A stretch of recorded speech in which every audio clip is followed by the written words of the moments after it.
Today's video is sponsored by Game Nerds, the best place to buy all your sealed Digimon product, as well as other trading card games and for all your general gaming needs. And also by Inked Gaming, the best place to get your own custom playmats printed with the highest quality around. Links are in the description.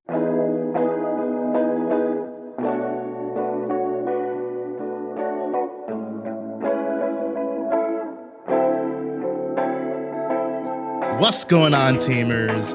Welcome to DigiPod, the digital podcast. I'm your boy Varney, and I've got Mike, and I've got Dan. We're your boys, DGU. What's going on, boys? Living my best life. Ohio, right? That's not your best life. Yeah, let me rephrase that. I'm living an okay life right now. He's living his worst life possible by being in Ohio right now. He's living LeBron's former life, living in Ohio, waiting to get out of Ohio. Yeah, we're totally gonna get shots fired at us when they listen to this again about Ohio. Like, yeah, for sure. Honestly, I mean, I've only lived in Pennsylvania. I guess technically I lived in New Jersey and New York. But they don't count. They were when I was young, so I don't remember anything. Having lived in Pennsylvania and in the Lehigh Valley, I mean, yeah, it's the Lehigh Valley, but it's probably nothing like living in Ohio because I have Philadelphia and then I've got New York. Ohio is literally just worst Pennsylvania, bro. Don't let anyone confuse you on it.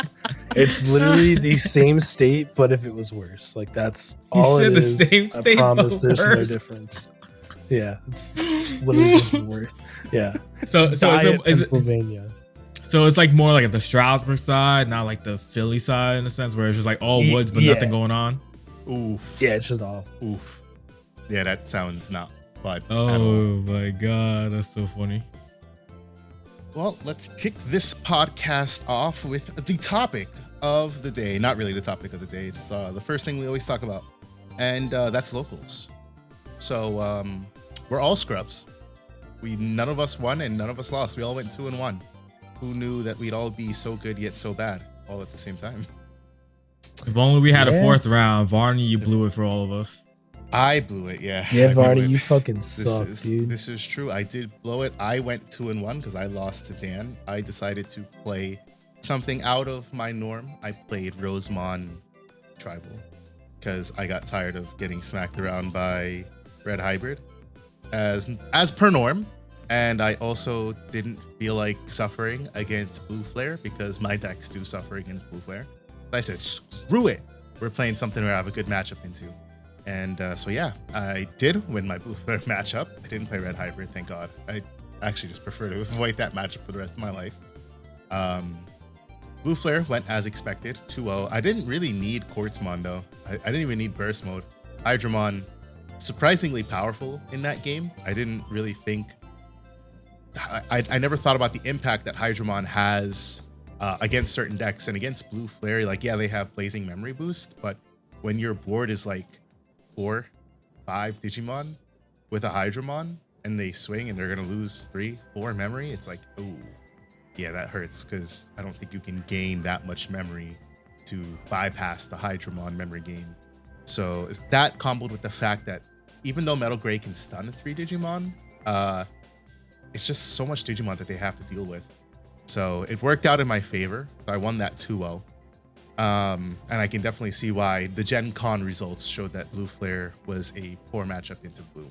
Because Bloom is even, like, if that was Rosemon, imagine Bloom. Bloom's busted ass.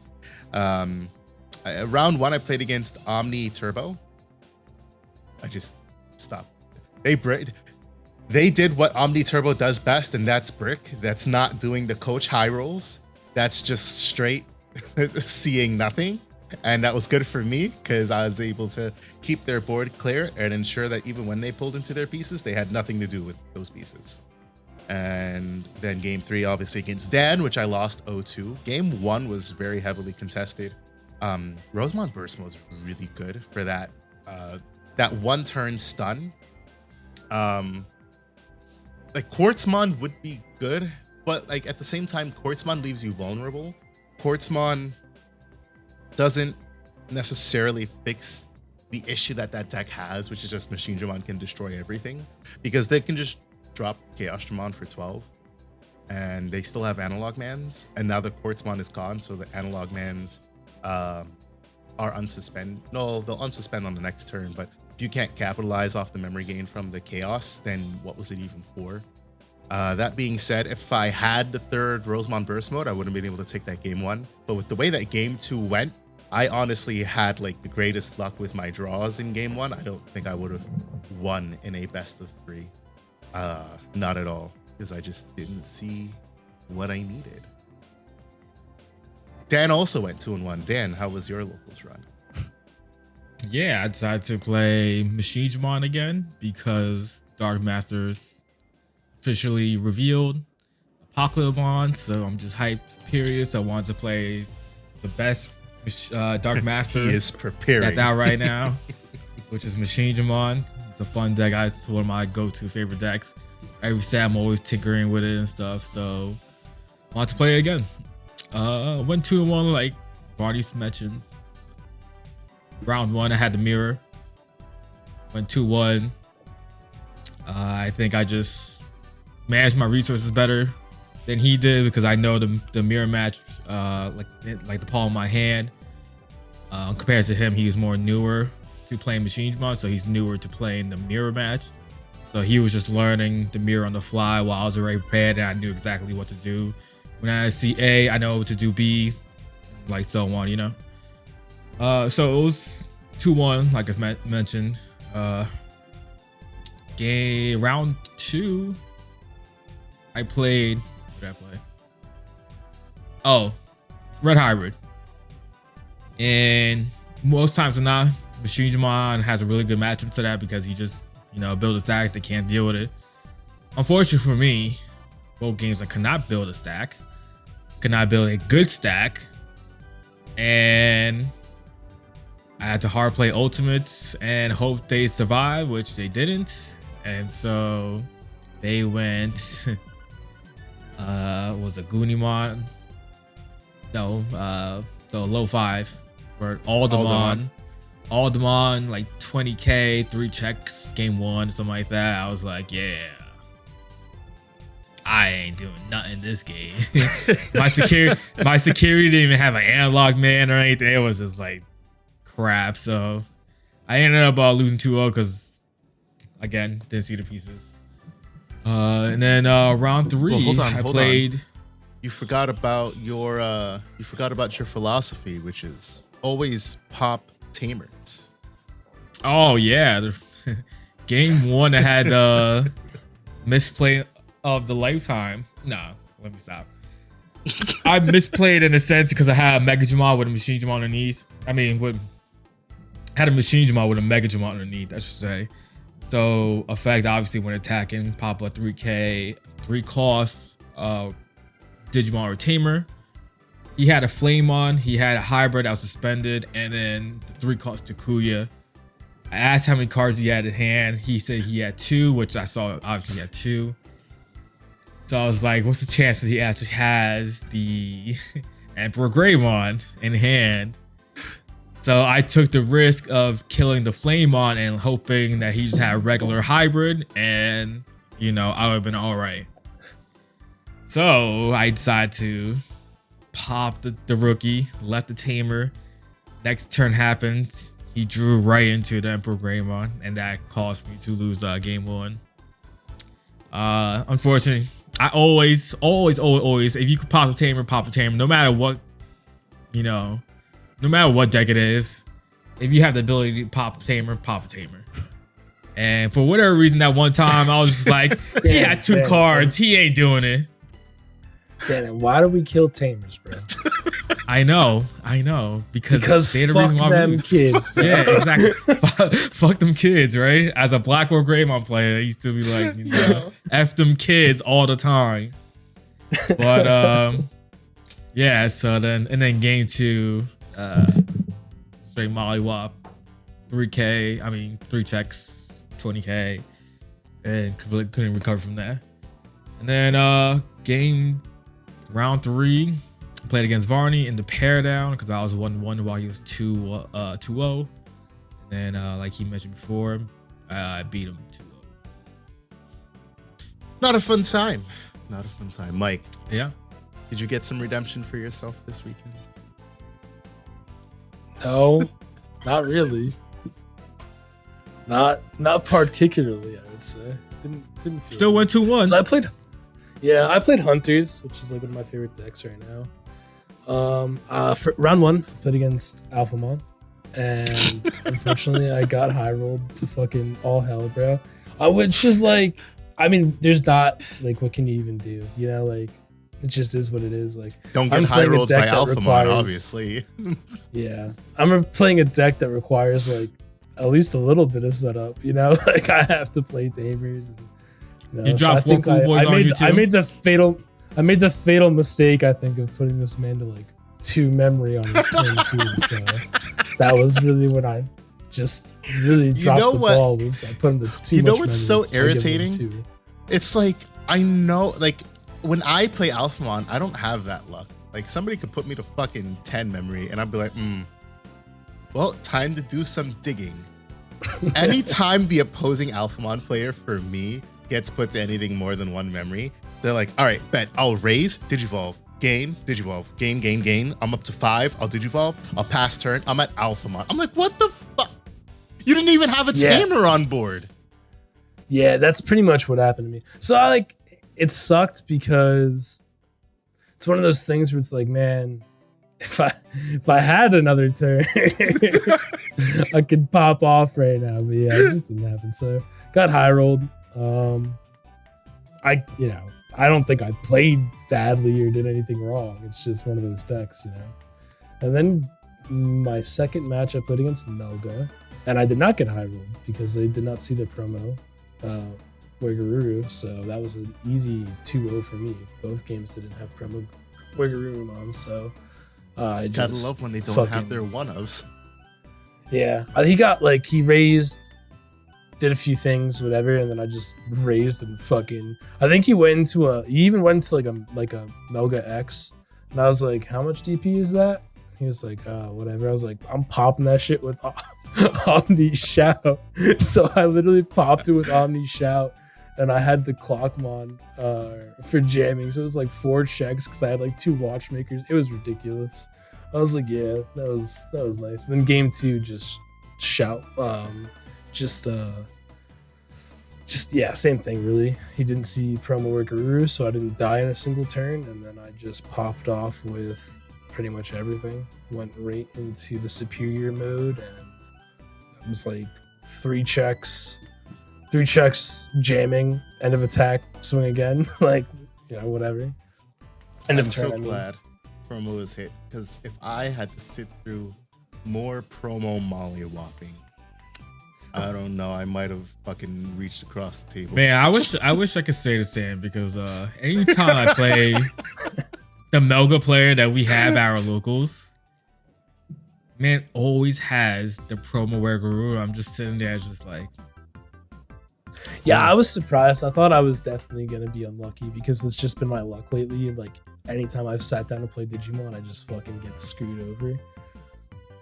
But no, it actually went surprisingly well, that match. And I think even if he did, like, even if I was like afraid of the like promo, I think I could have just like established like at least a 10k blocker with superior mode, so he wouldn't have been able to get swings in like that, you know?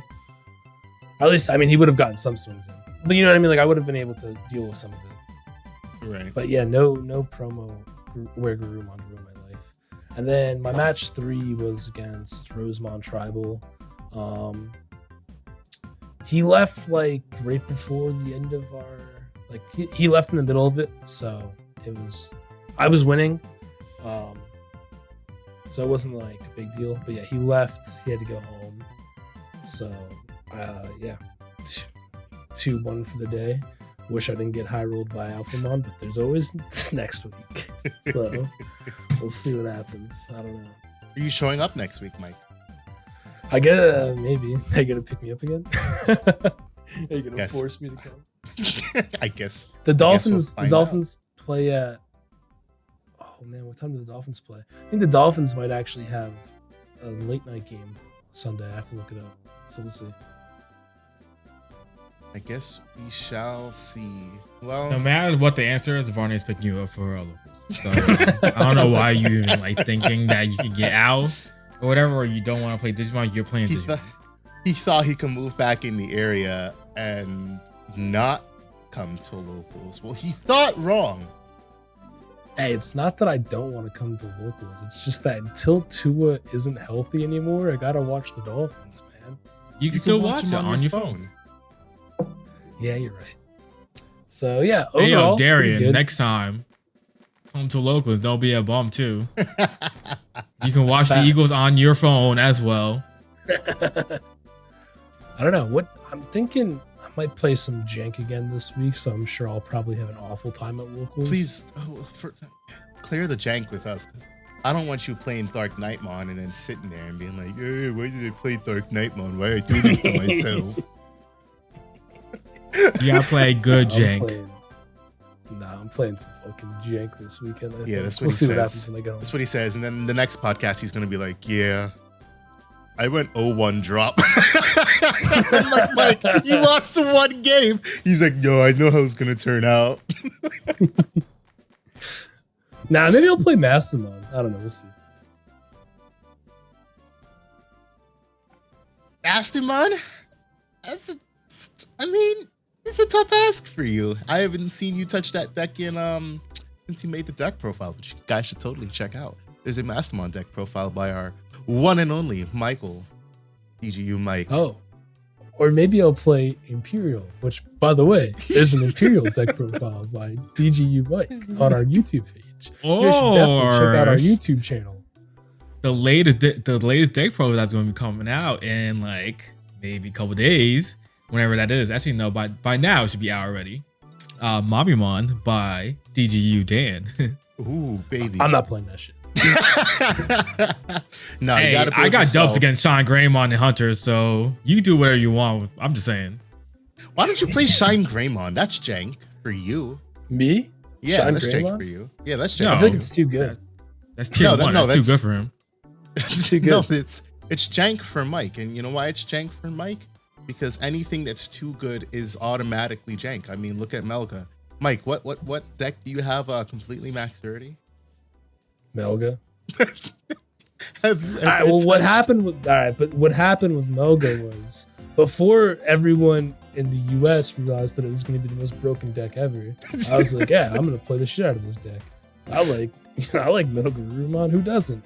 And then I remember I think I played like 2 locals with it and I won both, and I was like, this doesn't seem fun anymore. I was like, this is fucked. And then what is that? No, BT9 Alphamon got hit. And then after the Alphamon got hit, it was like, Jesus Christ, this deck is so strong. So I just stopped playing it. And then it continued to be strong because they hit Cross.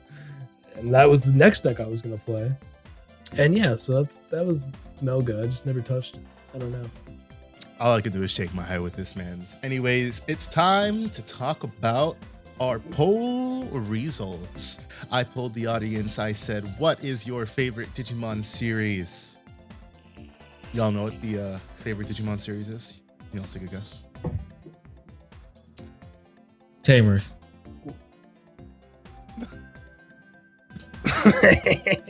We're laughing because we know the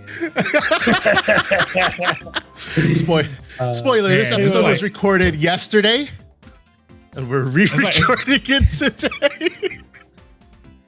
It's like I'm having deja vu or something right now. Yeah, I'm like, oh, I wonder what could possibly be everyone's I'll give you a hint. I'll give you a hint. The poll results have changed since yesterday. Oh, is it still Tamers? For real? It's still Tamers. How about that? Tamers. Yeah, so 15 votes total. We had 6 total votes for Tamers, 5 votes for Savers / Data Squad, and 4 votes for Adventure 01. Yesterday, Adventure 01 and Savers were tied at 4 votes each. So Savers has proven to be the superior series ahead of 01. Dan, how do you feel about that as an 01 stan?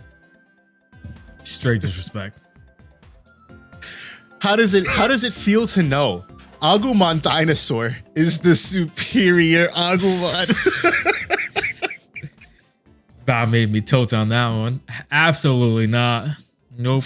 Geo Greymon is better than Greymon, boys. Nope. Access deny. Just no. Shine Gray supremacy. Barney, could you tell me how many votes O2 has? Did I mention O2? For a reason. Hey Mike, what's your favorite series? O2. We'll cry in the corner real quick.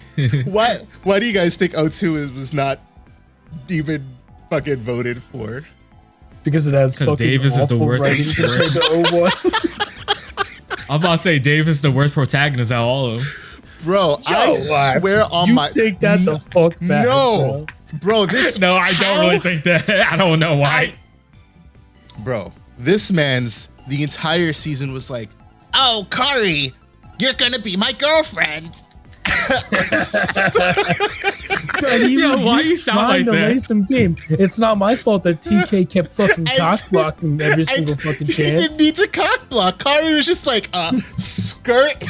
And Davis was like, I don't know how to take no for an answer. You're gonna be my girlfriend. Hey, we're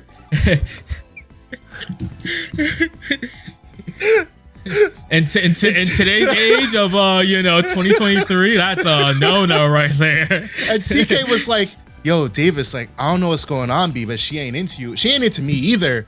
But like, we friends, we've been through this. Which, Dan, that was something that you had said. You were like, I don't understand how TK and Kari weren't the leaders of that group and Davis was the leader of that group, considering that TK and Kari went through the whole ordeal of 01. That's a fact. And then they weren't part of the ones who got bodied for try. So nope. How did Davis, and then later on Ken is at least understandable. Ken is a likable character. Ken has character development. Davis on and Ken is also a genius, so it makes sense, strategically, right? Like Davis on the other hand is.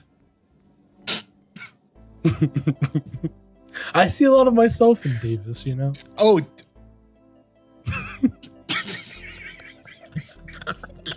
God, the jokes is about good. Stop horrible.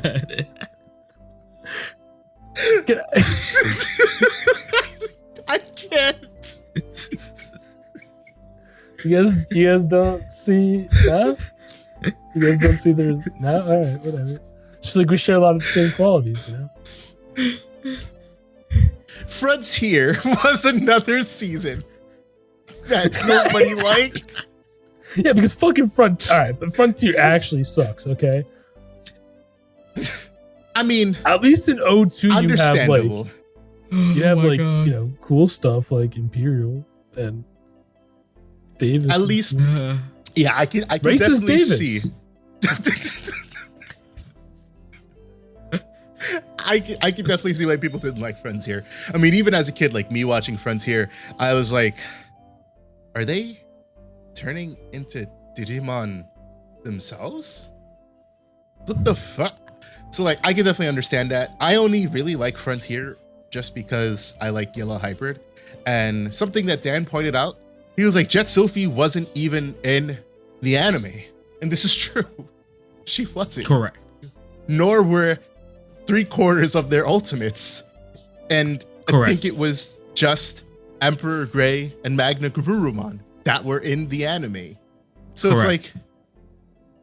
It's like, what even? I'm not gonna lie though, Frontier had some fire battles though.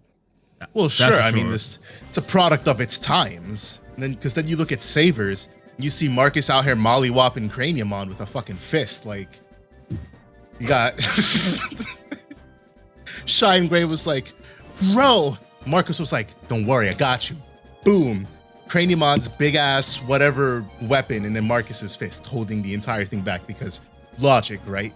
Fucking Digisoul or whatever. Marcus out here mollywopping Yggdrasil, Biomon, hell, even Agumon. Dan said, like, yeah, Agumon caught the fade in the first episode. I think it was. I think yo, he was like, "You gonna be my partner? Let's square up, see what you're about." Yo, what? This I don't know. But it does happen though. Like it's just so funny. Like it's just so Marcus. Weird. Marcus had that true Black Air Force energy. He said, "Everybody, these fists, rated E for everyone." Yo, facts. And then there was the dreaded Cross Wars. I never watched Cross Wars.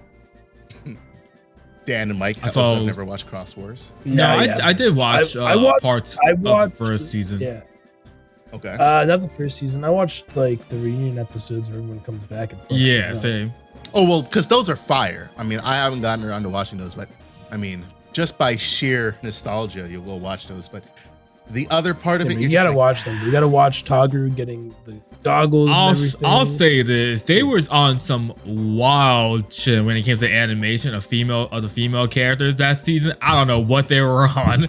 They was like, "We're gonna turn this shit up for no reason." Like Lilithmon and what's her name? What's her name in the card game? Beastmon, I think they renamed her. I know who you're talking about. Her name is Persiamon. Bostamon?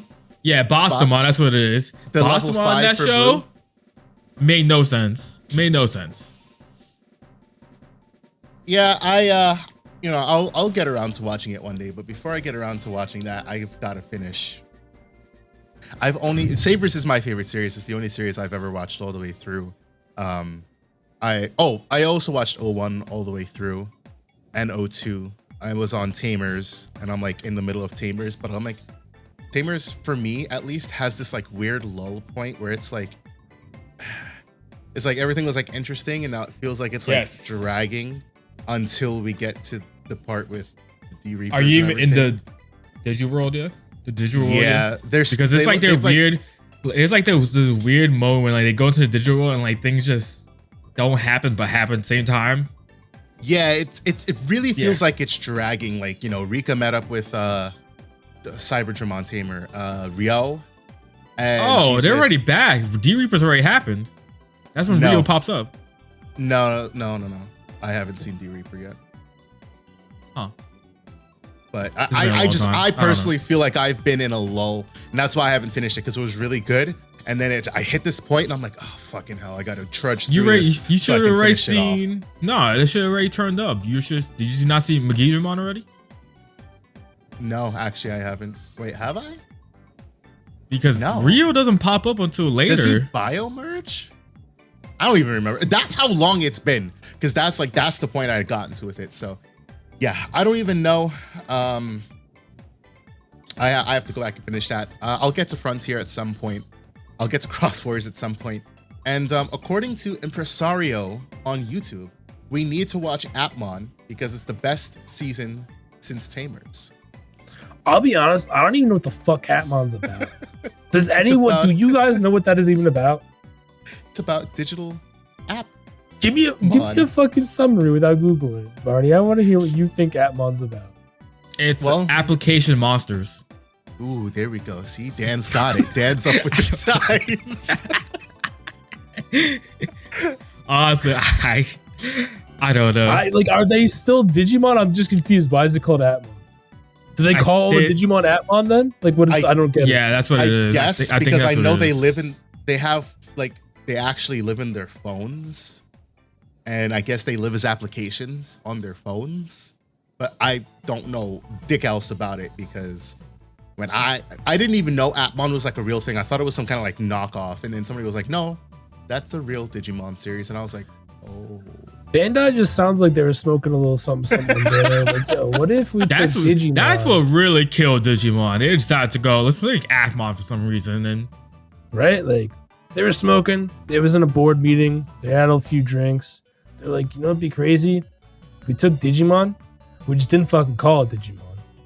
And we gave these kids phones. You guys remember that BlizzCon conference from a few years ago when they released Diablo Immortal originally? And they're like, you guys got phones, right?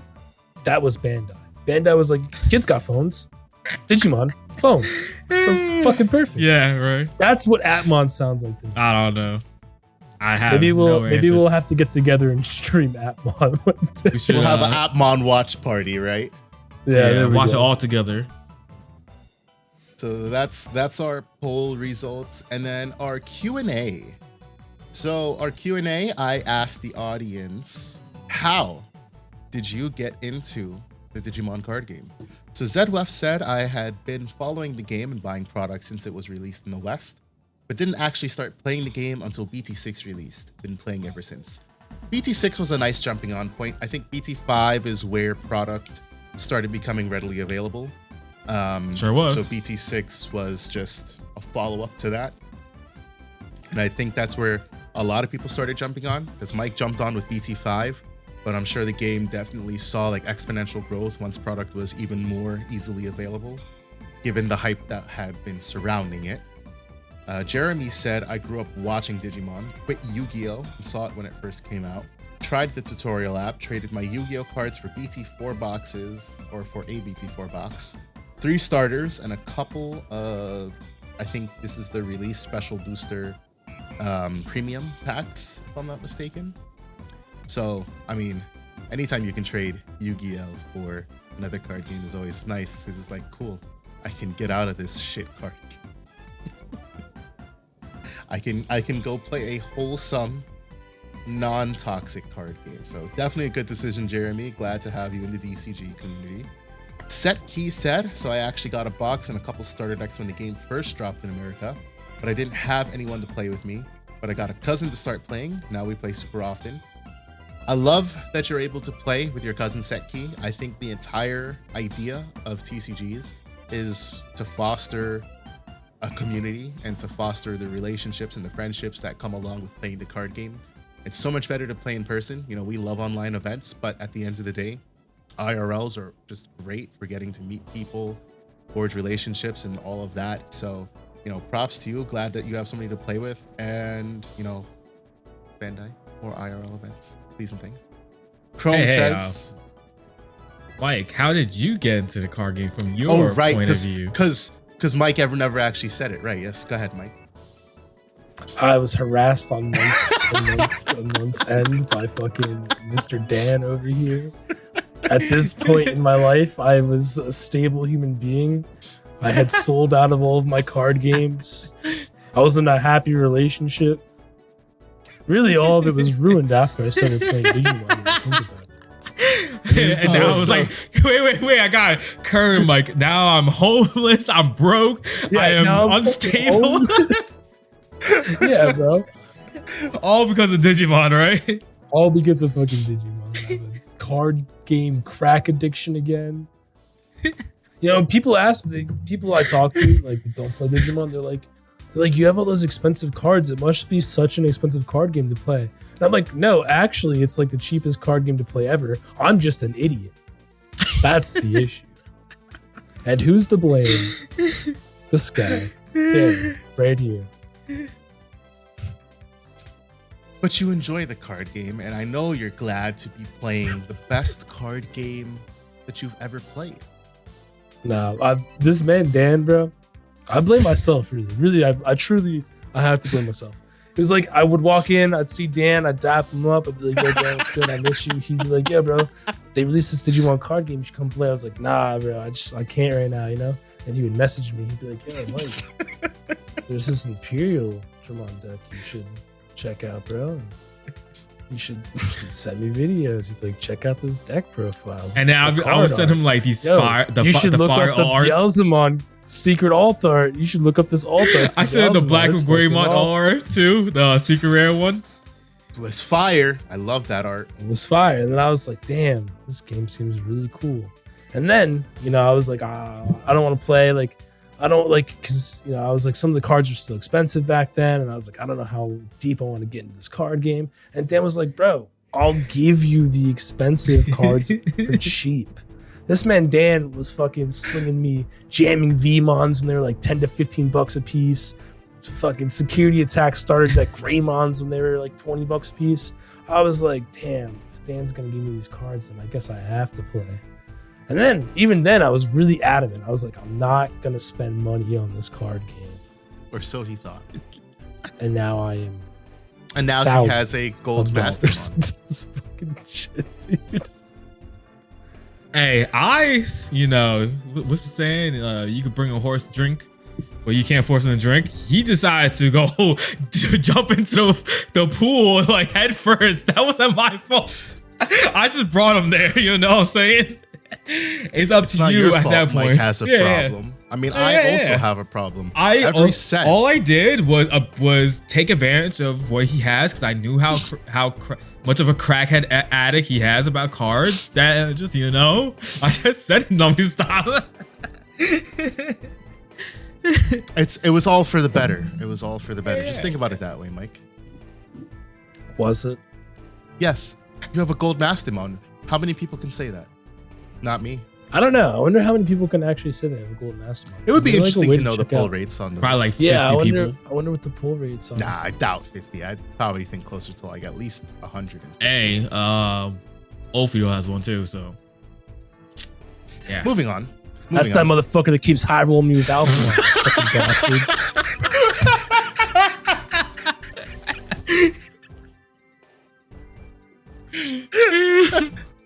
Moving on. How dare you bring his name up to me again? Chrome said he high rolled me too, so I'm there with you. Chrome said, I was collecting the cards just for the sake of collecting at first, and then got into playing around BT10. The worst time to start playing as a new player is you probably picked up a shiny new deck named Cross Hearts, only for it to be hit on the ban list a week after release. Helps. That deck was really cheap. Not if you max rated it and bought 4 Sunrise Buster and for pre-release Sunrise Buster. Who would do something so stupid like that? Definitely not me. Hey, and for pre-release, what's his name? Mario did too. For pre-release Pikmons too. Mario did that. Yep. I don't know anyone that would have done something so dumb as to do that. Wouldn't have been anyone in this podcast, that's for sure. Would you like to submit an anonymous tip, Mike? To you? Is that a call for help? Yeah, right. I'm not okay. Do we need to get you an AA meeting or something? No, I just need more self-control. That's what I fucking need. You and me both, brother. So that in mind. And then, you know what? Fucking our dumbasses, let's split a case together. We'll fucking... I swear to God, Dan pulled every single fucking alt art ever. Never. We can do one. One is fine. More than one? Like if we had bought multiple cases of BT10, I know we jumped out a window, bro. Yeah, I mean, you definitely got the short end of the stick with that one. I'm sorry. We sure did. We each claimed what we wanted. Like I wanted Bloom and Kuyamon 2 decks each. I think it was something like that. Mike wanted Cross. Dark Nightmon. Dark Nightmon was that set? Okay. And then Dan wanted like Blue Flare and Jasmine. Fuck else, Jasmine. And Dan pulled, Jasmine GX all. Almost a playset of Blue Flare, Metal Greymon alts. Yeah, did you pull the whole playset of the alt art Metal Greymons? I'm pretty sure you not the Metal Greymons. I got 3 from now, and I got 4 of the other alt art. Whatever one. So even today, Dan is fucking plussing because those ultimates are worth so much. Bro, they're like I think they're sold out now. Something like that, like $60 some shit. You better list them, bitches. $50. Buy it now, baby. Yeah, right. Life isn't fair, bro. But yeah, it really isn't. Buying cases in Digimon, a really finicky thing. Anyways, it's time to talk about the Tamers Battle League weeks 13 and 14. Week 13 happened this last week, September 8th, and Surakage took home the dub with Gaiomon Tribal. He went 3-0 in our tournament with 11 notifications popping players. Yeah, baby. 11 total players, 3-0. I don't remember what his matchups were, but Gaiomon Tribal just proving to be a really good Greymon variant and just driving it home that this is truly the Greymon card game. With the Greymon card game in mind, you can guess that a Greymon deck also took second place, that being Angry Aquaman with Shine Greymon. Angry Aquaman has been religiously playing Shine Greymon this entire TBL, and the results have been good for him because he is currently in 4th place after the Week 13 season standings with a total of 35 points. He jumped up 3 places with his 2nd place showing this week. Asurikage cemented himself in a tie for the 17th spot with 10 points. It reinforces, it drives home the point. I always say it, I say it every podcast, join the tourney, have fun, win prizes, and most importantly, get yourself on the chart. You top, you win, you're in a good position. I mean, this is week 13. We've got 3 weeks left in the season, 14, 15, 16. It basically ends at the end of this month. And Asurikage is most definitely going to be in the playoffs. Potentially could contend for a top 8 spot for the bye. So lots of good stuff there. With that in mind, week 14 is happening this week, September 15th. Week 15 for you guys listening to this, September 22nd. It doesn't matter when, just get in, participate, have some fun. With that in mind, we've got a special announcement for you guys. Our playoffs have been decided. So we are aiming for the dates of October 6th and October 13th. October 6th will be the play-in tournament for the playoffs. So what it essentially will be is the top 8 players will automatically have a bye for this tournament on the 6th. They will go straight to the single elimination tournament happening on the 13th.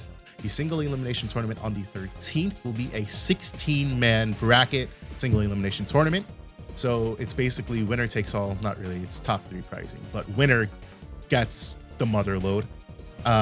The tournament on the 6th will be a regular Swiss style tournament. It will be players ranked 9 through 24. So it'll essentially be a 16-man tournament. The top 8 players from that tournament will qualify for the single elimination tournament. You will have to pay entry fee because there will be regular pricing for this tournament as well. So you'll get playmats and sleeves and whatever else that we offer. But with that in mind, the players who qualify for the 13th tournament will not have to pay. That is on us. The winner of the tournament, the winner of the season, the person who takes it all home, will receive not only the champion playmat for the season, special design, you will also receive the Misa Deck Tech deck box, which is worth over $100 if you look it up on eBay. That is going to first place. Second and third place will receive sleeves and playmats of some sorts of their choosing, and whatever other pricing we have available. I have to go take a look at what we have and at the end of the season so we can determine for sure. But know that top 3 will have pricing, with the number 1 spot obviously getting the motherload, like I said. So with that in mind, it's never too late. Hop in, get yourself ready for some end of season shenanigans. And yeah, let's have some fun. And I just spoke a lot there, and I have to tell you guys one more thing. Our sponsor, Inked Gaming. Inked Gaming is the place to go if you want to buy any custom playmats of your own designs, any deck boxes, I don't know if they offer deck boxes just yet. They might, but I know they have playmats of varying sorts, tubes, bags, and stuff. Lots of cool stuff there. Our link is in the description on YouTube. It is in our Spotify links. You can check those out. And also, if you guys want to support your boys, buy some merch. Dan's got the Fuego DigiGuard United Snapback two-tone. I've got on some nice shorts. Woohoo! I got on some DGU gym shorts. Mike is scooting his way over for presumably a sweatshirt, because Mike always wears sweatshirts even though it's hot as fuck. There is the nice DGU supporter pullover. That's the supporter one, right? The sweatshirts help hide the fat. It makes me look I see. More muscular than I am. You know? I see. Makes sense. I have my beanie laying around here somewhere. Oh, here. The nice DGU beanie. So all of this can be yours. You can check out the merch links in the description and on the Spotify links. That being said, I think it's time for one of our main topics of the day. That main topic being one of the biggest news in not just the Digimon card game space, but the Bandai card game space. Digimon is having open nationals. Digimon is not the only card game having open nationals. One Piece is also having open nationals.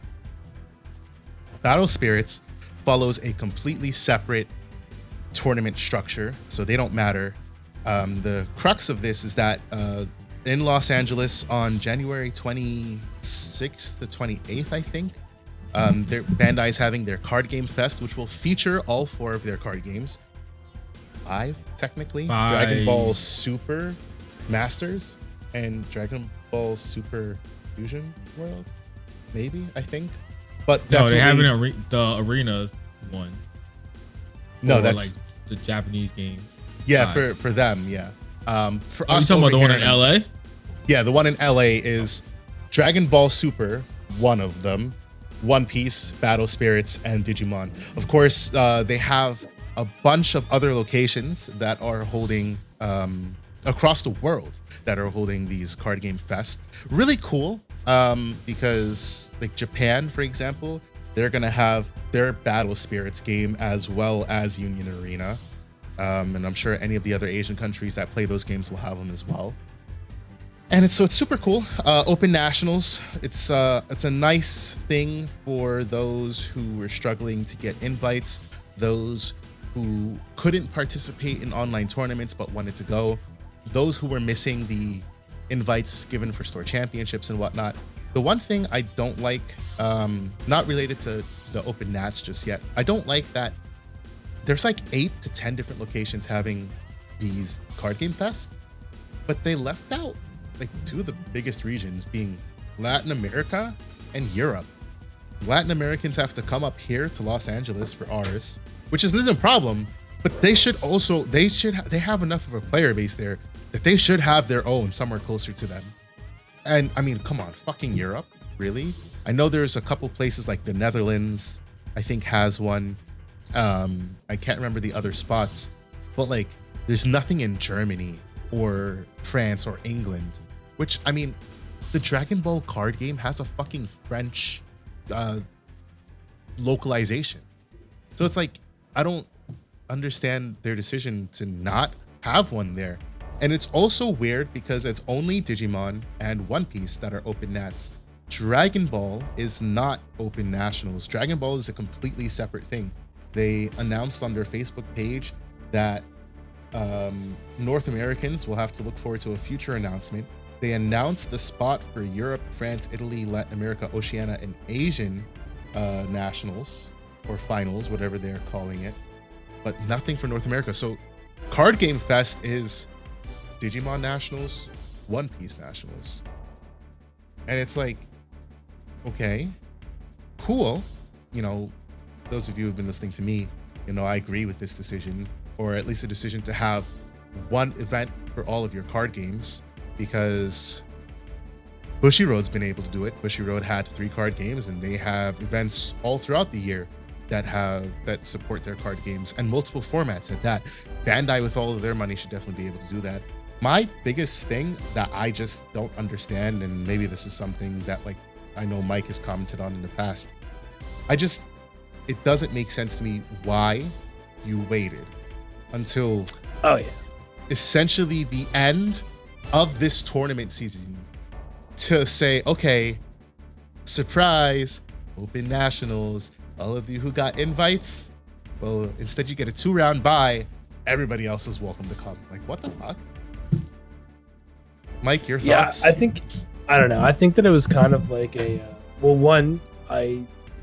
somehow they just must have not done math properly and then realized like, oh shit, we don't have that many people coming for our nationals now.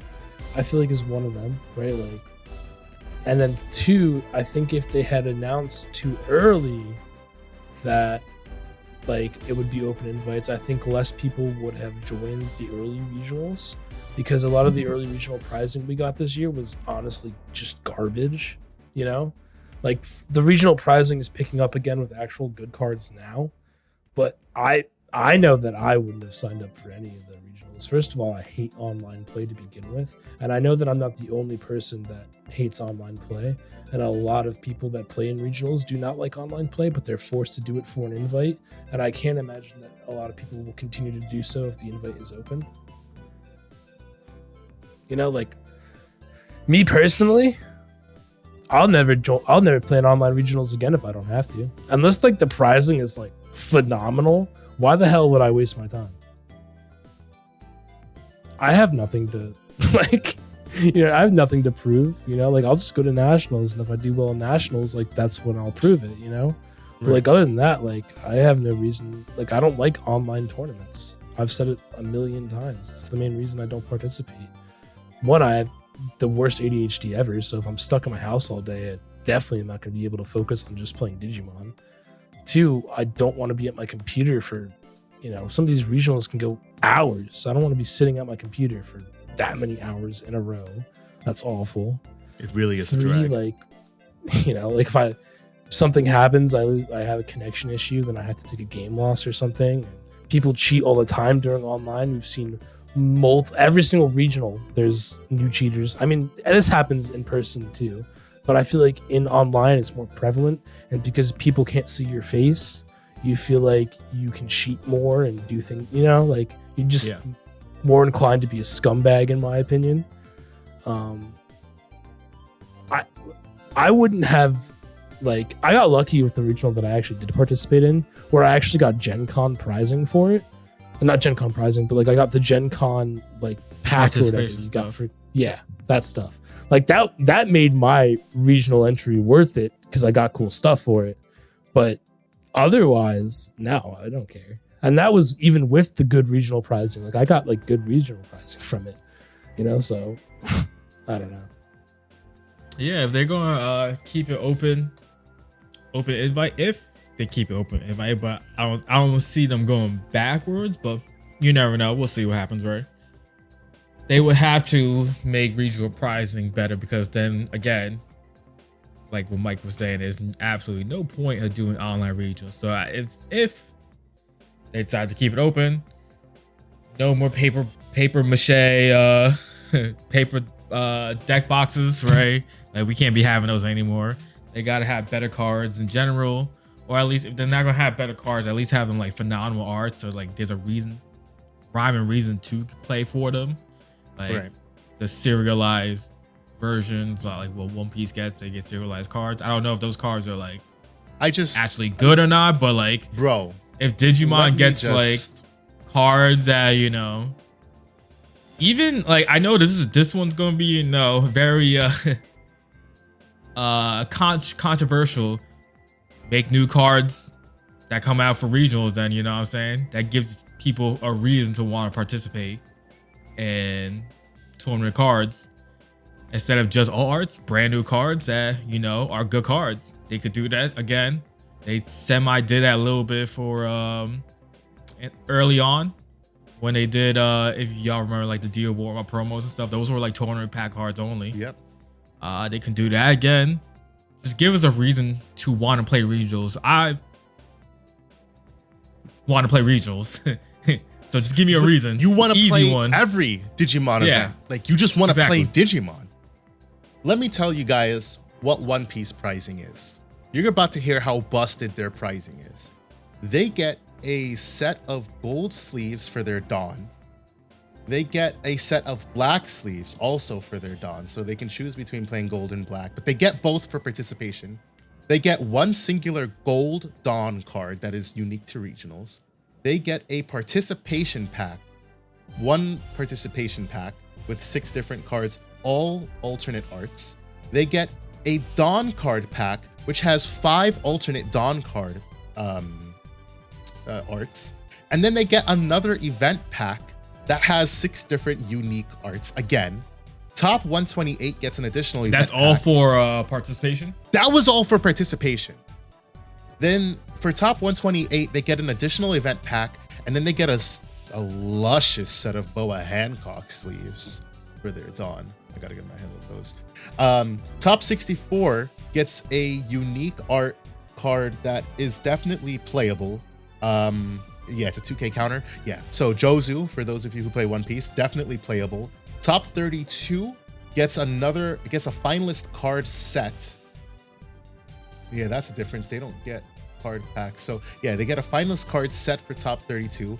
They get a finalist playmat. And Mike would love this one. Mike, it's Sabo, Luffy, and Ace as kids. That's fire. It's fire. Yeah, it's really good. Top 32 gets that, and they get the Marco from from OP03, which is the good Marco. Not that the other Marcos are bad, but this is a good Marco alternate art. Top 16 gets an Edward Newgate alt, which is cracked, and a Nationals invite. Second place gets 10 of the Gold Dawn cards, a serialized Shanks, and then first place gets more gold cards, a champion playmat, a serialized card, a booster box, and a champion card set. Question. What does BT stand for? Booster, I think. I think it's just straight like booster. OP, I'm assuming, stands for One Piece. Right? Yeah. What does Dragon Ball, like, what are their set numbers called? I don't remember, to be honest. Not a clue. Damn, what the hell does BT stand for? I'm pretty sure it's just booster, to be honest. Like, I don't think it means anything other than just booster 3. I think they just call them I think sets EX in Bandai. is like considered like extra set, you know. Oh extra, no! Yeah. In Dragon Ball, it's DBS-B. What the? And One Piece is OP-01. Yeah, I don't know. Digimon's weird. Battle Spirits. Someone who watches this podcast. No, Battle Spirits is also BT, which is weird. Battle Spirits is also BT, so One Piece is just the exclusion, I guess. I don't know. Weird, but weird. One Piece pricing is fucking insane, and that was all for a regional. That wasn't even their Treasure Cup, which has its own set of really good pricing. So it's just like we had good pricing for our first set of nationals. Yeah, we had I love getting for participation. Nationals. I love getting the Demi Vmon egg sleeves. Love those. I had those were beautiful. And then where else we got the thing is, because like the way the memory gauge thing, they use and abuse that as a thing, as a participation. Like no one cares about it at this point. Like realistically, no one cares. They probably like try to get the one-offs. Like I got, I'm cool with getting the one, but like no one really cares enough to want to be like, yeah, you know what, I want to join regionals so I can get my aluminum memory counters. No one cares about those, so give us something better. And then we don't even use them ever. A paper deck box, again, you could paper deck box. You could take all that out, put a map for top 32. I'd be happy with that instead of just a map for top 32 is goated. The fact that One Piece gets that is crazy. I'll gladly take, if they were to bring back those, even those smaller deck boxes, the plastic ones, ones with like the Goonie ones on them. I like those. I had no problem with those at all. I still use those. Yeah. But me like too. those I have a good Digimon one. No point. Yeah. Those paper ones are dog crap. I don't know. They really dropped the ball with pricing this year, and it's really infuriating because we went from being like nowhere near One Piece good, but we went from being good to just solid. Being, wow, why am I participating? Realistically speaking, we don't even get sleeves anymore. I love Digi-Egg sleeves. I love unique Digi-Egg sleeves. There's only 5, so if I get to have 5 unique sleeves to show off, hell yeah, I want that. We don't even get those anymore. That's so disgusting. So, I don't know. Bandai did say that basically, I'm going to paraphrase this, their intention behind giving Store Championship final invites was because of COVID. Because they had planned for Store Championships to give 1-round buys and for Nationals to originally be open, I believe is what this was. And so when COVID rolled around, they changed it up so that Store Championships were worth something and that online regionals and stuff were worth something. And then blah, blah, blah, came into 2023. They kept the online play, blah, blah, blah. And essentially they said, yeah, so we're going to go to what our original plan was. But it's like, how, if that was your original plan, why didn't you just start the season with that? Why did you take away, if you were going to, there was always this idea that they were going to make Nationals open invites. So if that was sitting back there, why didn't you start the season with open invites and say store championships? If you win those, you get a 1-round bye. If you win a regional, you get the 2-round bye, or if you top qualify, whatever. And then also just give us the good pricing. It's that simple. It's not hard. I don't understand it. What's so difficult about that? Yeah, I don't know. Again, I think has to do with they wanted to have participation in regionals, so that's why they waited a while. I mean, it is what it is. Bandai has to make money, right? So I'm not really too mad at them for doing stuff like that. But I'm not mad about that. I think it's right? fine. It's just, again, it's just the way they handle the situation. Like, a lot of people complain about it, and I think it's fine. I think it's fine. Some people are definitely mad that they're getting 2-round buys. What will make me really mad is next year when I decide not to participate in any fucking online regionals and I don't get my 2-round bye. And then they hit you with this is nationals. Only. Yeah, this is invite only now. Then that's it. We fucking when they do another switch up. We're getting the goddamn pitchforks, baby. Yes, some people are upset about the invite. They said one comment here. Bandai basically said, "Hey, you guys spent money to earn your invite, so we're just gonna give it to free for the people who didn't have to pay." Some retorts was that Bandai said, "Hey, we recognize you earned your invite and spent money, so here's priority registration and 2 wins for the event." Yeah, I mean, that's good. Retort: "I'd rather have people earn their invite than that garbage excuse. Sounds like people just eat up whatever Bandai throws together." People are upset that people just get to go to Nats without an invite. You know, it's something that I'm sure. And at least now, like, feel some way for about. whatever leftover regions that we have, right? You can still earn something for getting top 16 because that 2-round bye can be important. You know what I'm saying? This is going to be 1,000+ people. This is going to be most likely a 10-round tournament-ish. Anywhere between 9 and 11, most likely. And if you're someone like currently me and Mike, if we go to Nats, we would have to play all 9 to 11 rounds. But sometimes at that point, by round 7, round 8, you're gonna be burned out. You're gonna be more hungry. You're gonna be tired, more fatigue. It's gonna set in comparison to the people who have the 2-round bye. That's like saying you're only doing a 7 to 9 round tournament instead, which means you could be potentially fresher in a longer run. You plan on playing that many rounds, bro? I'll plan on like scrubbing out, going like 0-3 and dropping. You know, that was my goal. So kudos for you. I don't plan to lose. Let me play that. I plan to always win. Whether it happens or not, that's a different story. But like, I go in planning to win regardless. I don't mind the 2-round bye.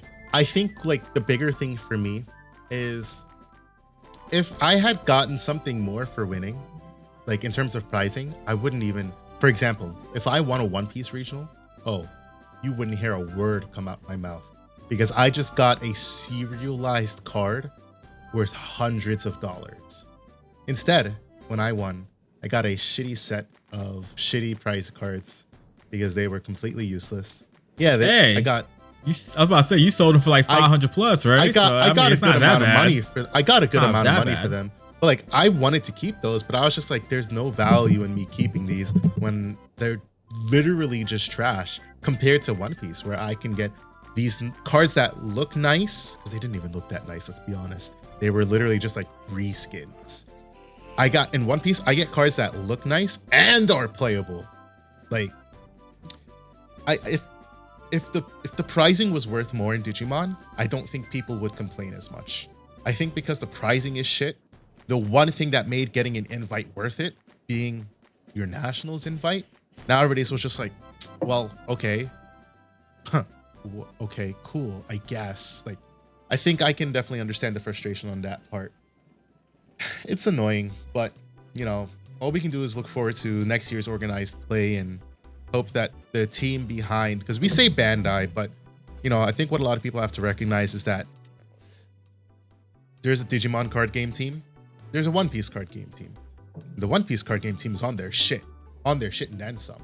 They even have they have so many they have so many offline events. They also have like 1,000-person tournaments to meet demand. And of course, like Digimon tried to do that back in the day. But the difference between the two teams is astounding. One team is like excelling, the other team is like, what the fuck are you doing? So, all we can hope is that next year, the Digimon Card Game team listens to its player base. Yeah, I mean, I gotta cut them some slack too, because if you're comparing the IPs between like Dragon Ball, huge following, One Piece is the literal most successful fiction in the entire fucking world at this point, I'm pretty sure. Honestly, it won't surprise me one day to find out that it's somehow sold more copies than the Bible. Then I don't even like. I think like, isn't it like ridiculous. Past Batman or something, or is it Batman, Superman, everything? It is the #1 selling comic book of all time. And on top of that, their live action was just super successful too. Like they are dominating manga, anime, and live action now. Like it doesn't surprise me that they have to cater to a larger audience. And that's not saying that Digimon also doesn't have a large audience. I like how Digimon, the card game, actually plays. Like I also just love Digimon, but I actually just thoroughly enjoy the mechanics. Now, where I will give Bandai a ton of shit is Battle Spirits, because I don't give a shit about that at all, and I am so annoyed that they just get cash prizing and all this stuff. Like it's stupid because I literally do not care about anything that Battle Spirits has to offer. And I feel like at that, they could definitely do way better with Digimon. Like if you're going to give Battle Spirits all this stuff, I feel like Digimon should get more. Yeah, and I agree with you. Like I said, I definitely, I know there's a difference between the two teams. You would think that one team looks at the other team as like, wow, that's some real success. I should replicate that. But Battle Spirits was definitely a executive decision by Bandai that, listen, if you guys if you search up the booster box TCG, they're having a fire sale on everything Battle Spirits. You can get boxes of set 1 for $35. You can get starter decks for $5. You can get boxes of set 2 for $35. You can get a case for like $400 some, and you can get all the starters in the world, because that's somebody saying, damn, Battle Spirits isn't selling for me. Gotta get rid of this stock. That's bad. This early. I didn't know it was like that. That's crazy. I just found this out yesterday. I don't know. That's how I feel though. Like I don't care about this. And I feel like a lot of people also didn't care about it. And a lot of people that are already playing Bandai card games, they're playing those Bandai card games because they like the IP. They like the mechanics already. You know what I mean? So I feel like pushing this. First, frankly, I never asked for Battle Spirits. I know that some people were excited about it. But I could give no care in the world about it. There's no nostalgia. There's nothing attached to Battle Spirits. That's why people don't care about it either. And then the fact, the way I've seen a lot of people say this, where they don't like how Bandai treated Digimon. Why would they go spend more money on a different card game? Yeah, that was the point Lychee made. Lychee made that point very early on when I was jumping into Battle Spirits. And I didn't really I heard what he said, didn't really sit with me at the time. And just after playing the game, making my decisions, seeing it, I'm just yeah, it's just not right. It's not right at all. So, Battle Spirits, whatever. Onwards to main topic number 2, Floodgates in the Digimon card game. So we had a member of our Discord. They wanted to know our opinions about floodgates in the game and how each color has access to different types of floodgates used to shape their identity in the meta. And in compiling this list of floodgates, I didn't realize there was actually so many floodgates in the Digimon card game. When you mention Floodgate, you typically think the Floodgate rookies. There's a lot more floodgates in the game. Mike, what's the definition? Floodgate. The internet. I mean, I totally came up with this myself. I definitely did not Google. Floodgate is an unofficial term given to cards with lingering effects that affect both players. Oftentimes, these effects are restrictive, causing the game to come to a slow halt until they are removed from the field. There's a lot of cards that do that. A lot. Funnily enough, the color with the least amount of floodgates is purple. And I think purple is also the color that best utilizes its floodgates because of recursion. I know, that's how I feel, Dan. They only have Psychmon and Ghazi. That's it. They don't have... To be fair, those are like the two best floodgates ever, though. Right, that's what I was just going to say, it's like... out of all the floodgates, those are the two best ones to have for sure. Cost reducing and memory gating. There's nothing better than that. You know, you can argue that the effect playing Floodgate is one, but that's only certain metas, certain decks. Memory gaining, memory boost. Cost reduction, Dexmon, and any deck that even has like an inkling of cost reducing, you know? And purple also just benefits from recursion. Black has Chikurimon for cost reducing and Chumon for memory, so same thing as purple. But they also have Congo, so you can't swing with play cost 7 or less. Can't recover. Alphamon, which you can't swing with play cost 10 or higher. Can't declare attack at player, play cost 10 or higher. And Dexmon. So I guess purple also has Dexmon, and they technically have Ruin mode. Black also has another one I just remembered. Okay. I think it's a Gatsumon. Your opponent, something. I know red is getting a Gatsumon. Oh, I know. Like you can't return it to the hand or something like that. I guess. Nah. That's I don't remember what it is. Nah, I know what you're talking about, but no, that's yeah. But speaking about that, so red would probably have access to like the second worst because they have Solarmon for cost reducing, which you don't really need in red per se. And they're going to get a Gatsumon in BT14. Well, us in English, BT14, we get the red Floodgate for effect playing. And then players can't play Digimon by effects. Yep. And then that's a pretty good one for Digi-Evolution cost. That one I agree with. The Gatsumon for red is good.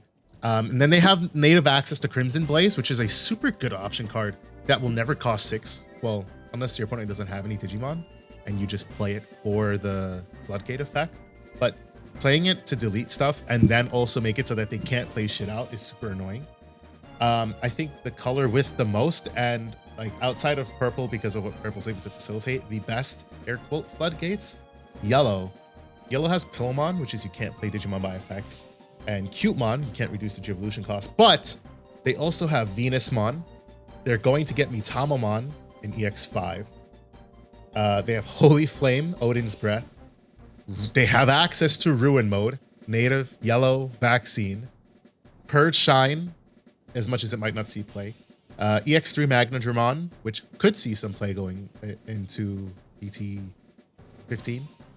BT5 Sakuyamon, the OG Floodgate that said if you move up from raising, sec -3. And BT3 Shakumon, one of my original Floodgates. But obviously, you know, yellow's Floodgates is centered around security attack as a keyword. Which kind of like in a way prevents the opponent from playing the game. Green has Quartzmon. I guess black has Quartzmon too, but Quartzmon is green. It's not dual color, right? It's just green. No, yeah, it's just green.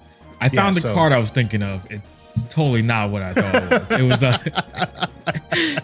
Monmon, where it says all turns this Digimon can't be returned to your hand or decks by your opponent's effects. That's what I was thinking of. Yeah, that's definitely Quartzmon is native green, so it's a green identity, even though it can digivolve over black.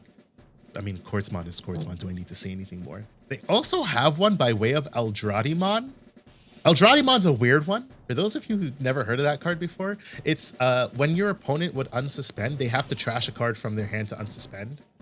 And that includes during the unsuspend phase. On paper, it sounds good. On paper, it sounds amazing. It's not. It's technically a Floodgate. Because technically, if they had like 5 Digimon, well, not technically, if they had 5 Digimon, you have to trash 5 cards to unsuspend each Digimon. Correct. Or trash 1 card for each Digimon, I should say. Floodgate, not a good one. Floodgate nonetheless. Blue has access to some kind of disgusting ones. They've got Madoki. It's Madoki. Wait, no, that's not Eldraudimon. Oh, sorry. Is it what's the turtle? Yeah, it's Is it a Banwu? Ibanwumon. There you go. It's okay. Eldrazi is the one that can't be DP reduced. Correct. Yeah. Okay, so it's one of the sovereigns then. So it's a Banwumon, yes. So not a good card to play, but it is a card nonetheless. Blue has access to some kind of like really utilitarian ones. They have Ice Wall. They have EX5 Metal Garurumon X coming out, which says all your opponent's Digimon gain when attacking, lose 4 memory. So don't attack. It's essentially like what Venusmon does for yellow. They have Surai. Hexablouse of Floodgate. It's not a good one. Hey, it's a Floodgate. Hold on. Breaking news. News. Oh shoot! A card just dropped called 7th Lightning. 7 Demon Lords has traits. Effect: trash all turns when one of your Digimon digivolves into Leviamon X antibody. By return this card to the bottom of your deck, delete one of your opponent's level 4 and 6 Digimon. Main: by trashing one card in your hand, delete one of your opponent's level 4 and level 6 Digimon. Security activates main effect. It's cost 7. Okay, we're gonna pause. We're gonna talk about Leviamon because I think we need to. Yeah. So Leviamon correct. X got revealed yesterday. This is busted, honestly. It's really fucking good. Its trash effect is all turns, mind you. When an opponent's Digimon or Tamer is played by an effect, one of your Leviamon or one of your Digimon with X antibody in its Digi-Evolution cards may Digivolve into this card from your trash without paying the cost. When Digivolving, if your opponent has as many or more Digimon and Tamers as you, delete one of your opponent's Tamers, then delete one of your opponent's level 3, level 5, and level 7 Digimon. And then it has security attack +2. So, comboed with this option card, you're blowing up the whole board. when you Digivolve, you're deleting level 3, 4, 5, 6, 7. Yo, there's some crackness. I don't even have fucking words, bro. Yo, that's so good. Like, that's just straight like board white. And you know what makes that's like Grageki. This is like Grageki for Yu-Gi-Oh right now, man. This is crazy. I just want to say that it's a 7 cost option. Yeah. And its main effect is BL-Star, fucking baby. insane, bro. BL-Star support, baby. Like, hey, yo, that conversation we had yesterday is irrelevant at this point now. that is... I'm so glad that we scrapped yesterday's pod, dude. For like, this option card is actually insane. You know why it's even more insane?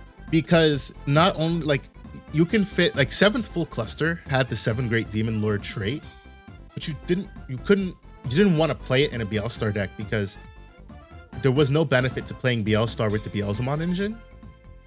BL-Star with the Leviamon engine, however. With what Leviamon and you just is facilitate more by trashing other options, by trashing one card in your hand. You play BL-Star, you play this for free, you trash Leviamon X so that you can activate it later. This card is actually so good. That card is really good. And it's all turns, just like the Leviamon X. I'm super hyped for this deck. I'm so I cannot wait to play this deck. This is insane. This is insanely good. I can't wait to do a BT15 set review because it's gonna be a fun set. Sure. I wasn't looking forward to it because, I wasn't looking forward to it. I just didn't care about it because I was trying to dial down the hype for myself because I've spent so much money in the last couple months. Fucking hell. And mind you, go ahead, Mike. I'm fucking mind blown that Bandai like allowed this. Also, it's a 14k level 6. 14k sec +2. Belfmont Rage Mode is a 14k too. Belphegor Ragemon's a little bit different because of the way the deck facilitates itself, though. But yeah, it is also a 7 Great Demon Lord. It does almost the same thing that this does in a different way. So good. Right? Yeah. Oh my Bro, god. Yeah, but he's trying to say, either way, bro, it's 14K also. Like, what are you talking about? This card Yeah, is but, so you know. good. But the only thing Belphegor I didn't does- think they were gonna get crazier. I didn't think after the Leviathan X, I was like, yeah, that is actually nuts. I can't, like, that's such a good card. I did not expect it to get crazier somehow. What were Yeah, you saying? that's Dan? I'm sorry, I didn't mean to cut you off. No, I was gonna say the only thing that Belphegor doesn't do compared to this is that it doesn't pop a tamer. Because if you think about it, that's almost the same concept, right? Like its own effects is kill 6 and then 5 and lower, and then the option is 6 kills and up. 5 and lower. Karada kills. Yeah, the level Karada 6. kills 6. Yeah, and then the option kills 6 and up. So like concept wise, same thing, except in a different way, which is pretty cool in my opinion. This card is this deck. If So we fun. talked about It'll be this fun. last pod, where I don't think that Leviathan as a deck in Japan is going to see a lot of success. I think that's going to change when this set drops. Until BT15 comes out. Yeah, it's just too cracked. It has this trash is- effect. This that is you can too do good is for evil it from to the not trash. see play for real. Yeah. Back to the topic. Floodgates. Hey yo, you need a floodgate to stop this deck. Yeah, right. I guess technically you can play the effect Floodgates, so Palmumon and Pillowmon. It's just that if you're playing against Leviathan, they're probably gonna have a way to get rid of those Floodgates easily. Probably by Deathclaw. They'll probably run easily. two Deathclaw or so. So it just, oh my goodness gracious. Floodgates. I personally, I'm not a fan of giving every color access to every Floodgate. Dan has said differently. And Dan, I'd like to know your thoughts on why. Yeah, I think every color should have access because why not?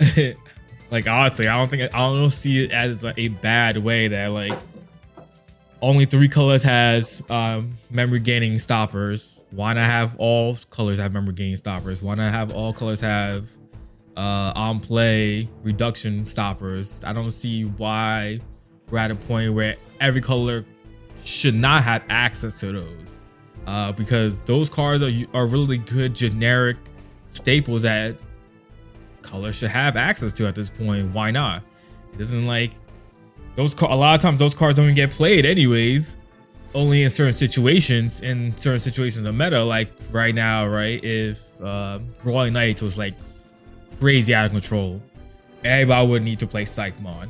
And we saw in Japan for a split second, non-colored decks of purple, right? Red decks were playing Psychmons, green decks were playing Psychmons, whatever other color that doesn't have that type of floodgate, we're playing it just because they knew Royal Knights was running rampant for that split moment. I remember, I know you remember that, right, Varney? When we were like, yo, why is Psychmon in this deck? It doesn't even like do anything. It's just the fact that, you know, certain colors didn't have it. So I think they should have access to it at this point, basically. I don't see why not. Mike, your thoughts? My thoughts on Floodgates in every color deck? Yeah. I feel like at this point, I don't see why every color deck doesn't have them. And also, I would like to say that if in my earlier days of playing Digimon, if Red had access to like a memory blocker, my life would have been a trillion zillion times easier, dude. As a red player, yeah, like, because we were struggling for that. Sometimes we would have to just play a random Chumon in it, or you know, or Madoki Betamon, to have access to that, which doesn't, you know, you will like to have your color, so you can, if you have the rare occasion needed to Evo in the back. But yeah, I don't know. Me personally, I think about decks like Bloom, and I think about if Bloom were able to play native colored Chikurimons or Psychmons, and I'm like, to me, I'm like, I just don't want certain decks to have outs to their worst cards. You know, maybe with that in mind, if they had access to, you know, a Psychmon, people wouldn't have been as up in arms about cards like Dexmon. But because they don't, because decks can so easily out some decks, you know, I think that's why. I mean, to that I say like, then why it's just not fair because decks like, all right, here's Ulforce, right? Mhm. You play a memory blocker against Ulforce, it doesn't even matter. Yeah, exactly. Because they can which bounce is so to your irritating. Or Beelzemon can delete memory blockers. Yep. Just Correct. by, like, there's so many decks that I don't even think it matters for anyways. I feel like, why not give every color? Like, yeah, a deck like Bloom Lord, which can just play rookies for no reason, because it'll play for free. Like, yeah, that might be an issue, but also, again, every deck at this point, I feel like has some way to out it. Yeah, I can see that argument, and that's fair. I don't disagree with that. I think point. because like black it happened on accident. That Chumon is becoming archetypal for the Sukumon deck, Sukuma Edamon deck, because Chumon is part of that. I don't think it was meant to be, early on at least, something that was going to be played a lot in a deck, except outside being a memory blocker. And I think having those memory blockers or on-play effect reduction deniers outside of archetype support, so you make them like a weird Digimon or whatever that doesn't work with any deck per se, but like you just throw it in there, right? Right. If you give Bloom 1, right, but like it's a beast or something, or maybe just something weird that like you just can't like search it, you can't do anything, but it's there, you're able to use type of thing. I think that's fine. Like Red has the Solomon. No deck can search the Solomon in Red. You know what I'm saying? Not natively, by members, of course. Yeah, members, sure, generic ones, but like there's no deck that can just search that type of card, period. Right. Same thing with Chumon for the longest, except until Sukumon support popped up. And then what else? Madoki Betamon. There's nothing blue outside of a Davis. What is Can search Madoki Madoki. Betamon? I don't remember. Amphibian, maybe? Madoki Betamon is a amphibian, correct? Is that a thing for Fish Swarm at all? Or no? Absolutely not. Okay. Face Storm just generically sometimes can play level 3 blues, but that's about it. But like, Okay. who cares about Madoki Betamon in that deck almost? Fair. Yeah, I mean, I guess I could see where you guys are coming from. I guess like definitely in the past, I think things used to be a lot more polarizing. I haven't visited this topic in a while. But like in the past, I was like, no, certain colors should not have access to certain floodgates just because why? Like that's such a disgusting out for decks that can't handle it. But yeah, I guess as time goes on, it's fine to let these colors have more outs to their worst air quote matchups, I guess. But definitely, I mean, I think one big thing, another point they had asked is, why are we seeing them more now than we were before? And I think that's just a product of the meta evolving. Everything abuses something. Unfortunately, like Mike said, dumbass gay-ass Ulforce and dumbass gay-ass Beelzemon both ignore their fucking floodgates. So it doesn't help in those matchups. Yeah. Even like Alpha, bro. Like, yeah, they don't get to gain the memory off the Dex Darugamon, but when they go into the Dex Greymon, they just pop the Floodgate anyways. Yep. Right. So they lose the one memory off of the Dex Darugamon and gain all the memory off of the Cool Way. And then yes, pop your Floodgate. And that's not me saying like Floodgates are really good. Like, I love Floodgates. Right, yes. They are really good cards. Don't get me wrong. Like they're strong too. Like that's what Like if you look up, they do what they're supposed to do. I don't know what the actual definition of a Floodgate is, but it's like a Floodgate is something minuscule that happens, and it causes a larger event, right? So you think of a Floodgate like a 3-cost rookie is perfect because it costs so little to do this thing, and now it causes this bigger event, right? Like you have to work your way around it. Okay. So I think that they're perfect, and like it forces decks to play around them and get rid of them off the field. But so many decks can do it so efficiently now, Right. Yeah. That's why cards like Venusmon are a problem, because they're not just small little bodies. They're exactly level 6s that can just F up the whole board state. Entire game. I mean, we were just talking about it today in Discord, but Mitamamon from EX5, when that comes out, I mean, obviously Japan already has access to it, and we haven't really seen anything yet. But it's early still, so I wouldn't say much of anything yet. This card, it says, all your opponent's Digimon with level equal to or more than the total cards in both players' security stack gain security attack -2. The way this facilitates itself is obviously at the beginning you're at 10, so that means there's no level 10 Digimon. You take a swing at their security, they take 3 swings at your security. You're down to 6 security. That means level 6 and higher security attack -2. And the more that they swing at you, the more you also swing at them, the more Digimon on their side can't swing. The more advantage that you gain, because they're gaining sec attack -2 on all of their Digimon. That makes this card a problem, because if this card hits the board, you got to get rid of it. And we were talking about it, you know, yeah, it's low DP threshold, it's 11k, it has barrier. So it'll just trash a card to prevent itself from dying. And who cares? Which facilitates its own effects better. It facilitates its own effect. Who cares if you're at 0 security, if everything has sec attack -2, and the opponent's deck has no way to up their security attack. They can't out this card. That means decks are going to have to run hard removal again. You're gonna see, you know, I don't necessarily know the specific cards, because Gaia Force is old and antiquated, but red decks, you know, Hades Force could take care of this as well. Diamond can, Black War Gray can take care of this, easy peasy, no problem. What's it called? Raid War Gray, they could keep raiding into it, but at a certain point, they're just going to Hades Force it away.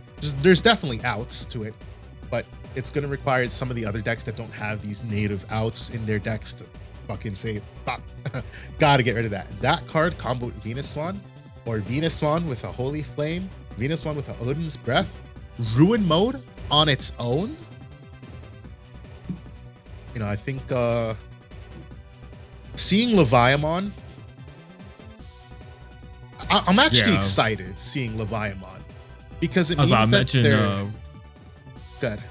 The Ruin Mode, like that really, like that stalls you for a whole turn or two at times, and that's how like debilitating it can be for your opponent when you just on Evo deck 5, and if they don't even decide to attack and kill it, you're like, all right, cool, next turn I'm gonna do it again, and now you're just stuck and raising for 2 turns or whatever you're doing, and you just, sometimes that's GG right there.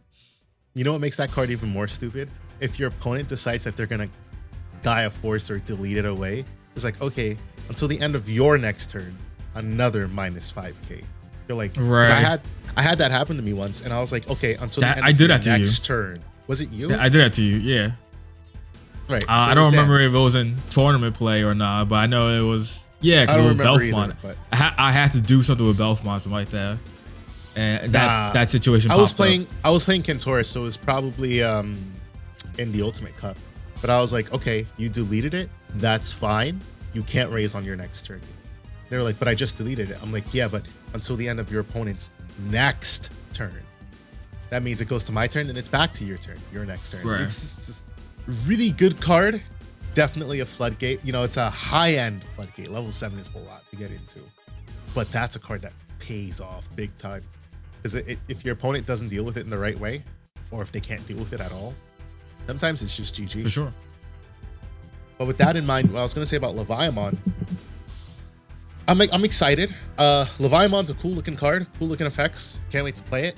But it also shows me that Bandai isn't afraid to, you know, make busted shit. We know they made a lot of busted shit when BT9 was around, and the general accepted rumor has been that Bandai had a new card game director, card game team, whatever, blah blah blah.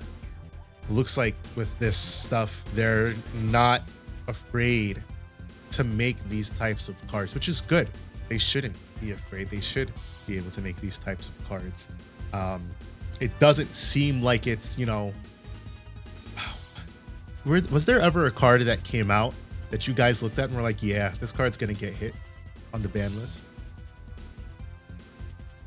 No. The closest card I can think of is Reinforcing, and that's only because I was newer to the game at the time. Reinforcing was after I noticed how like much it got played. When we first saw it, I was like, oh, all right, it seems like all right. But like in action and practice, that's when I was like, all right, this card can be crazy.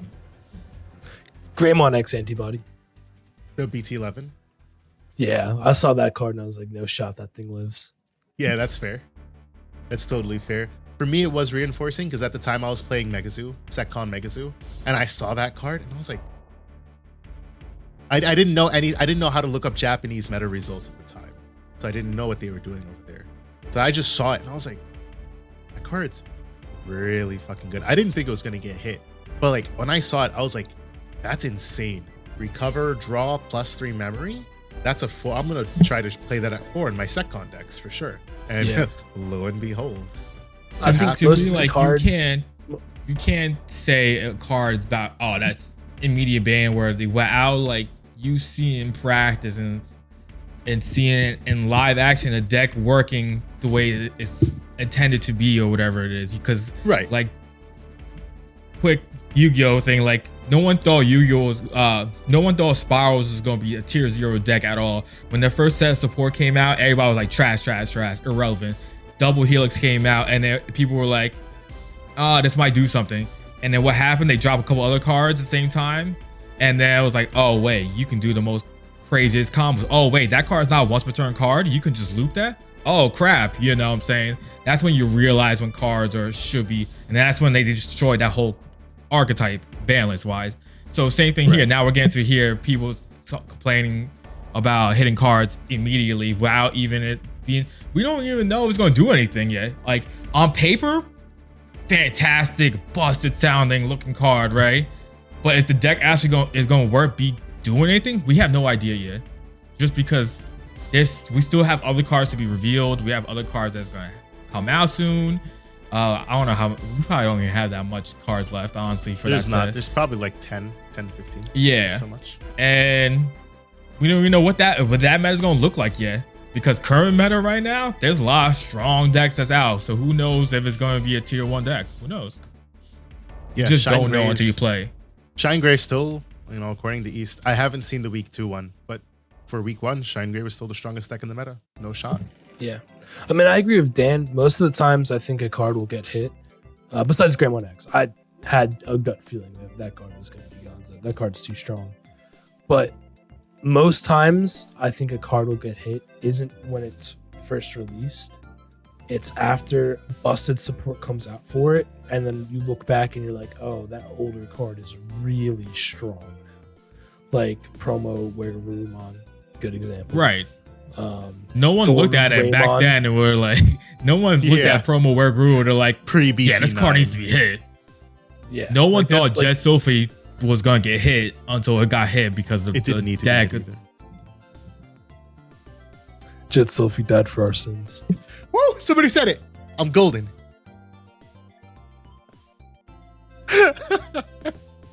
Yeah. Anyways. I agree with y'all. I look at Leviathan X. Phenomenal. I don't think it's going to be hit, but also, to their points, can't say it for certain. But I'm just glad that they're not afraid to take these kinds of risks and make cards with seemingly busted, really good effects, especially in other colors, because it really, up to this point, has been not blue or not purple or mainly blue getting these kind of busted looking effects. I look at something like Metal Garurumon X and I'm like, yes, you piss me off every time I see this card. Purple probably gets some of the most busted cards, period. Look at the whole Beelzemon shenanigans that we just had. I think purple gets some very Beelzemon X cards. Beelzemon X is so busted in that sense of what he can do. No, I mean, you're not wrong. Lilzmon is a crack card, like, you know what I'm saying? No, I meant it more in the way of like constantly getting it. Like blue is constantly getting something good that makes that, like Plesio. I'm not saying Plesiomon X is busted. It's really good though, really good. And I'm like, yeah, like I wish purple could get something that's like really good every set. And then you get some sets where you get like purple Cherubimon. Purple Cherubimon was a good card at that time. You talking about like when Purple Hybrid came out? Yes, Purple Hybrids. Bro, that's because you don't know how to run the deck. I was smacking people at that time with that deck. What are you talking about? Let me be afraid of Dan smacking up people with Purple Hybrid. You quit the game at that point. Shut up. BT7? I was playing Yellow Hybrid, bitch. Bro, you was not around here. You was not around. I think you're forgetting too that like you was looping Eismon in that deck. Eismon got hit with like BT7. Like that deck actually would have been really strong if Eismon didn't. I don't know what you're talking about. I think you're forgetting he was doing things. Like that actually would have been a Purple Cherubi, man. Woo. Oh boy, this guy. Just like Dark Masters. Woo. Yo, I'm not gonna. I swear to God, we come to a pod and this man bitches a single time about Dark Masters. I am gonna have it. I'm gonna go so ham on that pod if it happens because of this moment right now. This moment, people clip this. I want you to bookmark it. 140.34, baby. 140.34. We gotta end this podcast. If he starts doing the nonsense what he does with Red Hybrid and complaining about every single time he can, or aggro decks. Well, I haven't complained about it yet, but since you mentioned it, yeah, let me bitch about Red Hybrid real quick. Red Hybrid sucks ass. I hate that deck. Anyways, that's it for today's episode of the pod, baby. The Digital Podcast. Parting words. You guys need to wait. Wait. Play the cards before you're like, oh my goodness, this card needs to be busted. Just chill. Just wait. Relax. Chill. It's not that serious. Go touch some grass. Go relax. Reel? You know. I want a blooper reel from last pod edited into this one at the end. Because there are some solid moments that we had to trash. Like, I need to see, like, I need the Dan going JETS, Jets. You know, I need that at the bloopers, you know? You should have heard him say, I'm not a Jets fan. He said that. He said, I'm not a Jets fan. And then this motherfucker's going, Jets. I'm like, what? I thought you weren't a Jets fan. It's because if he admits it, then he has to feel bad about the next 16 games. He's got to feel bad about having Zach Wilson at quarterback again. The MILF Hunter himself. Anyways, that is it for today's episode of DigiPod, the digital podcast. So, until we talk to you guys the next time, peace out. Peace. Catch y'all on the next one.